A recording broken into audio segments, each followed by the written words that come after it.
Hey y'all. So I want to come and talk to y'all about healing and what healing means to me.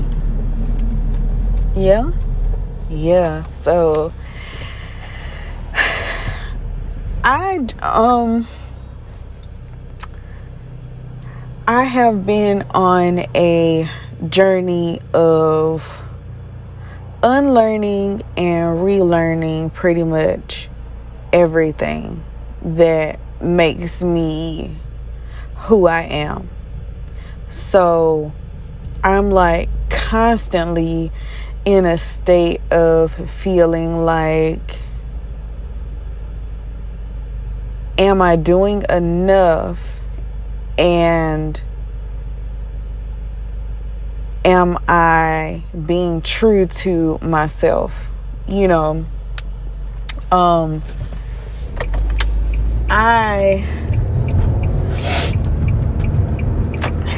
find myself in situations where I'm feeling like,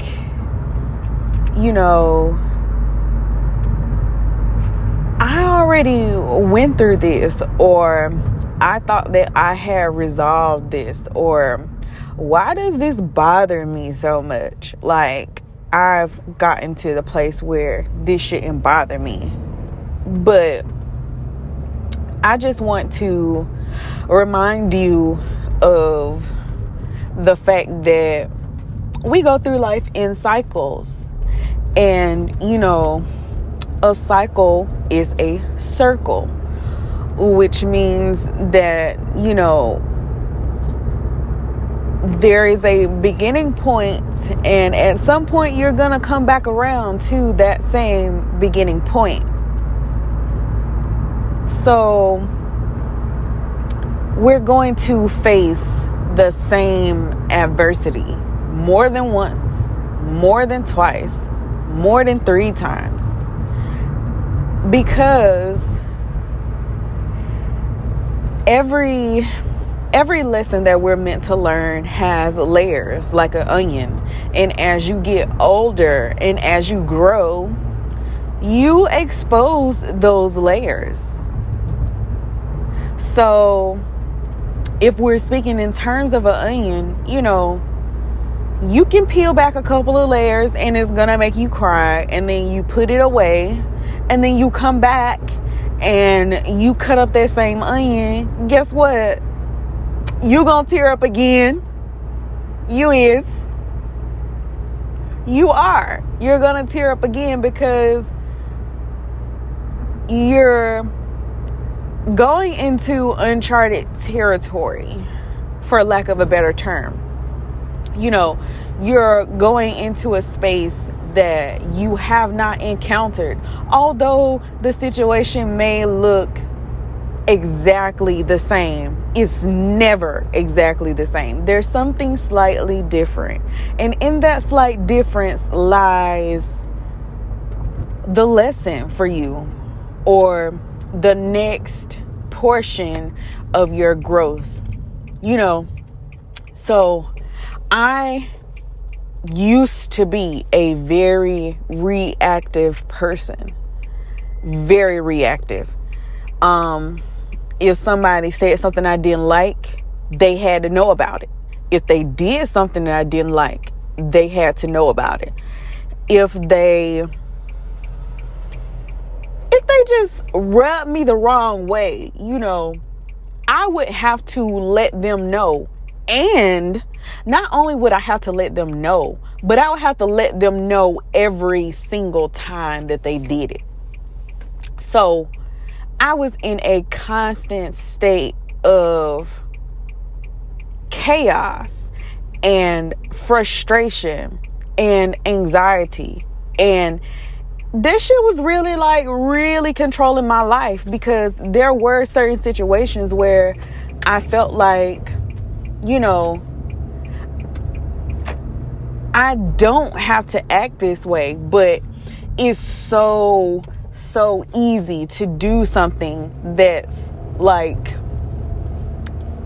it's so easy to do something that feels second nature to you. it's so easy to go back to what's familiar because you're familiar. But I will say to you that the rewarding part of going through situations and having an open mind about those situations, you create new neural pathways in your mind for situations. You become more creative in the way that you are able to handle certain things. You walk into situations that used to be uncomfortable, and you have this like, I know this will probably end up fucked up, but let me see.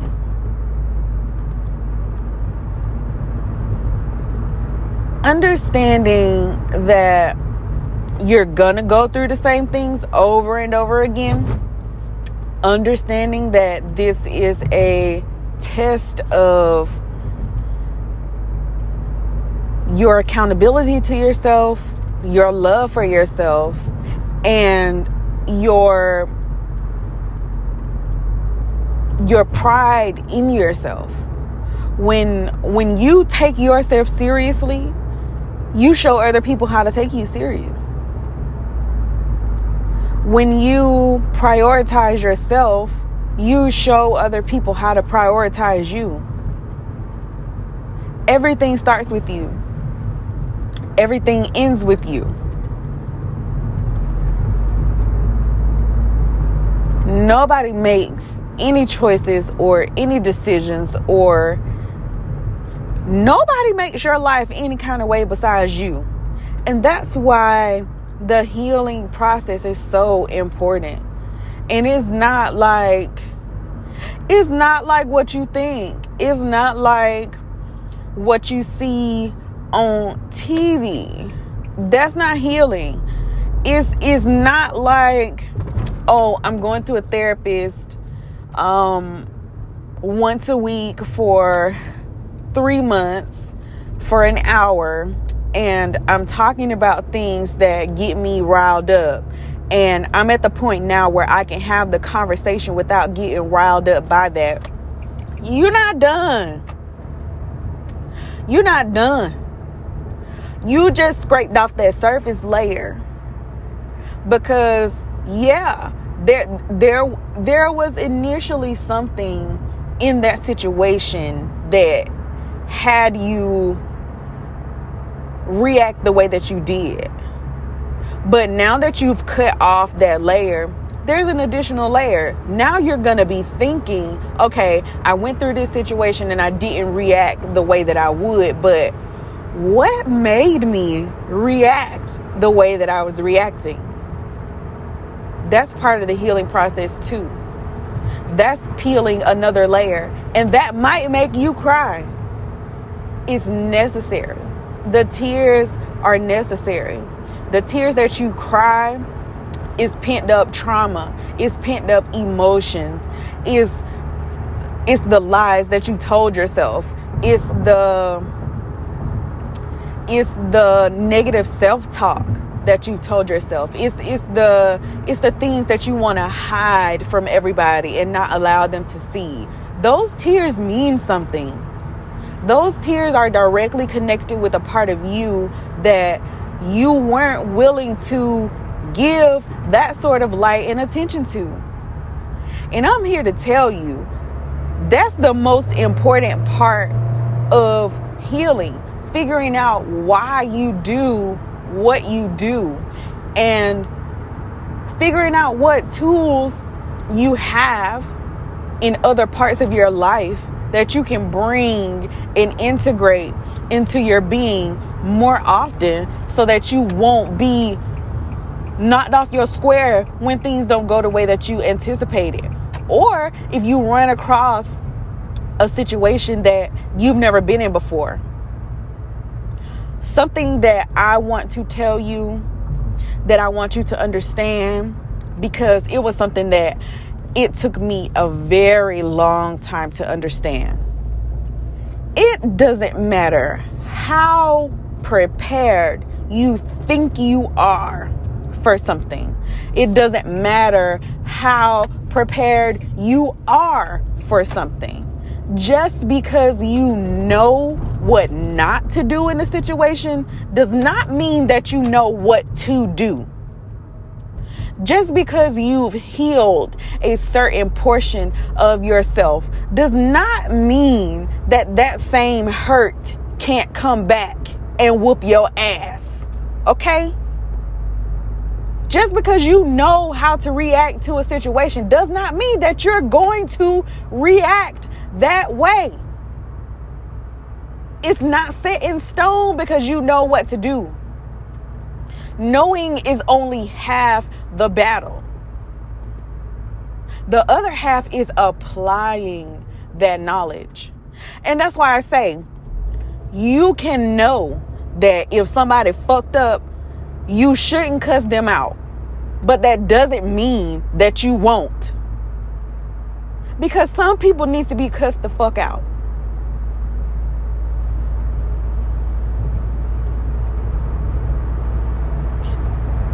It's okay to know that putting your hands on somebody is not the way to solve your problems. But some people need their ass handed to them.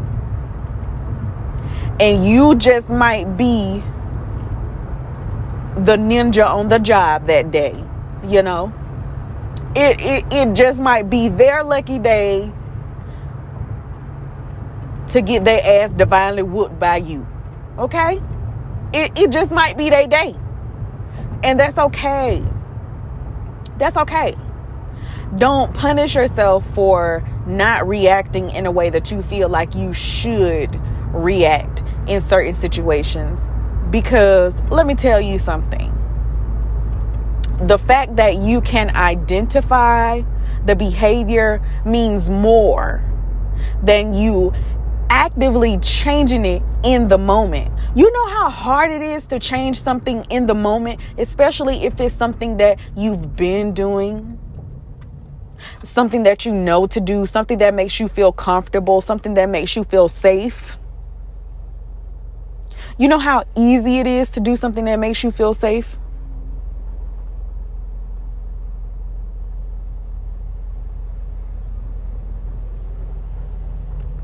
To put that into perspective, my grandmother made the best dressing.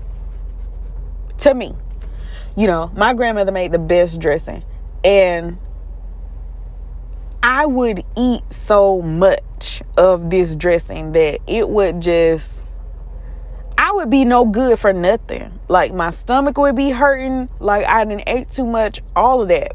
But I would still do it. And I knew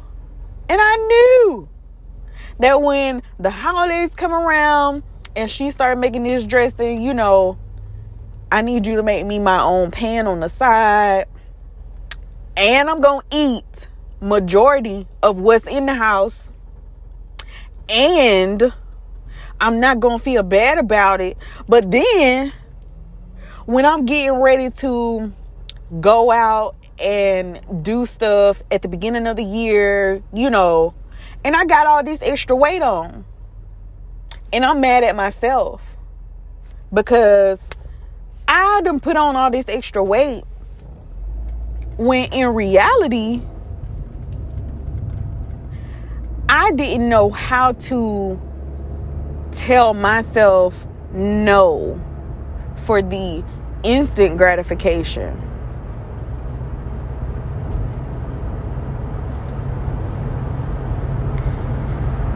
And I think that's where a lot of the healing lies. You know, we have to stop looking for instant fixes and commit to the long-term ugliness of changing who we are and why we do what the fuck we do. That shit's ugly. And it's hard to deal with. It's really hard to face yourself. If I'm being totally honest and totally transparent, it's really hard to face yourself. Because some people, it might be easier than others, but who really wants to look themselves in the mirror and say, I fuck all these different men because I want somebody to love me and I don't love myself. I eat all this food because the food makes me feel comforted and I don't know how to comfort myself. Ain't nobody about to say that. Because we too busy trying to keep up with these people who have nutritionists and chefs and physical trainers and board certified physicians that can study their body, manipulate certain materials, and give them their desired results within a certain time frame. We don't all have that luxury. We have to do this stuff with our own blood, sweat, and tears. And that's why it's just so important to stay committed to yourself. Stay committed to getting better for you. Stay committed to changing. Because nothing in this life is certain. But you can be damn sure that things are going to grow and things are going to change. The only certainty that we have in life is that shit is going to change. Once you can wrap your mind around that, you can conquer anything. Because then you'll start to realize these small steps that I'm making today add up to a huge change later on. I love y'all. I'm rooting for y'all. I'm here for y'all through whatever. Talk to me. Leave me some comments. Send me a personal message. Hell, whatever. I'm here for you because I know what it's like to literally change your DNA and feel like there's nobody that you can talk about those things with. I'm your girl. I'm your girl. Holla at me. Until next time, I love y'all and stay encouraged and focused.